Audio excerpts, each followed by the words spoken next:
नमस्कार दोस्तों, किरण लाल यादव चैनल में आप सभी बहनों भाइयों का हार्दिक स्वागत करती हूँ। और हम लोग एक विवाह गीत गाने जा रहे हैं। कैसा लगे कमेंट करके बताना। ये हमारी बड़ी दीदी है, ये गाएंगे, इनके मुँह से सुनिए आप लोग।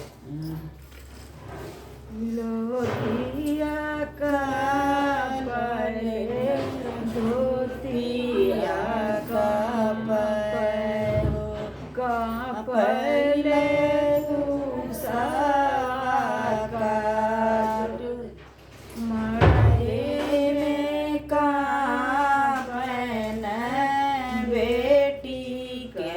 बाबा हो मोर भाती रख्या भगवान। मड़ई में कापन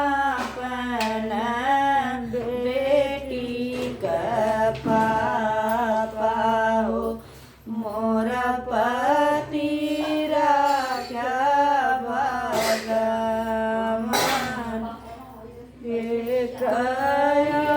राजा मोरे कर मोरे बापा हो